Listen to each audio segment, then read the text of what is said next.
They said routine would help. The doctors at the books, well meaning voices that assumed motion could replace rest, that returning to movement would steady her, and it did. Simone moved through her days with an efficiency she didn't know she still had. Morning drop offs, work meetings, quick lunches, multitasking, eyes forward, mind elsewhere. Evenings followed. The same pattern, bath time, pajamas, lights dimmed low. Kevin was gone, and for the first time in a while she noticed how little that disrupted the rhythm. That realization unsettled her more than his absence ever had. She wasn't breaking, she wasn't lonely, she was unguarded. Mr. Tejo Collins had always been there, not new, not sudden, an old acquaintance, someone she passed in workplace hallways, familiar enough to register, distant enough to forget. The kind of presence you only notice when something inside you shifts first. She would have kept walking like she always did, but today she slowed, not because she wanted to, because she felt observed, not watched, not judged, seen. It happened in a place, and that didn't matter. The staff elevator, the employee parking garage, a missed button, again. Simone sighed lightly and said, "I'm just tired this morning." The kind of sentence people throw away without expecting it to be held. She smiled like it was nothing. Mr. Collins pressed the buttons. Floor 10, then 12. He didn't correct her, didn't comfort her, didn't step closer. He only said quietly, "You carry it, like you don't have a choice."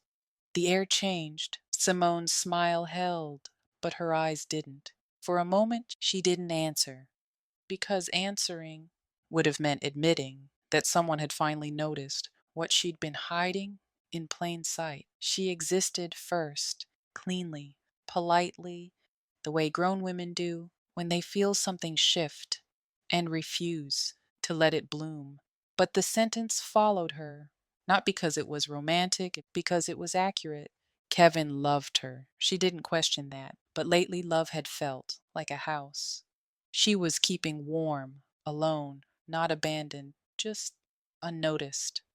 Later, Simone sat in her car, longer than she needed to, hands steady on the wheel, wedding ring still on. She caught her own reflection in the rearview mirror, not searching, not judging, just noticing. She hadn't crossed a line, but she had come dangerously close to admitting she wanted to be seen. She started the car and drove home. At the sink that evening, water ran warm over her hands. Routine, automatic. She lost herself deep in thought, as if trying to remember who she was before she started shrinking. She didn't cry, didn't dramatize it. She simply stared into space until the feeling passed. And still, something in her didn't return to where it had been. Days later, she saw him again through the gym windows, bright, open. Inside, bodies moved in slow, deliberate rhythm, breath, posture, control. He was teaching, fully present. Simone pushed the stroller forward and kept her gaze ahead. But he noticed her anyway, a small lift of his hand, a nod that said, "I see you." No invitation, no insistence. And somehow that made it mean everything. That night, Kevin called, a quick check in, his voice steady, his questions careful. The baby, her day, what she needed. Simone answered efficiently. She gave him everything. That sounded right. But even as she spoke, she knew something had changed. She was managing the conversation instead of living inside it. Kevin didn't notice. Not yet. And Simone didn't correct him. Later, in the quiet, she sat on the chair near the edge of the bed and tried to name the feeling. It wasn't guilt, it wasn't longing, it was fear. Not of Mr. Collins, of herself. She hadn't crossed a line, not with her hands, not with her mouth, not with her body, but internally, she had. She had allowed herself to be seen fully. And for one dangerous moment, she didn't want to go back. That was the gut punch, not what happened, what she felt capable of. She shut it down immediately. In her tone, her posture, the way she kept moving forward, like nothing had changed, but she couldn't undo the knowing. The place inside her, where recognition lived, was now lit. And she understood something. She didn't want to understand.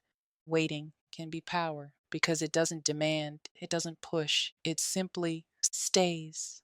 Simone sat in silence, staring at the city lights outside the guest room window. Not guilty, just shaken because nothing had happened. And still, everything felt closer to the edge. If you've ever stood in a dangerous place, stay with this story. Like, subscribe, or leave a comment.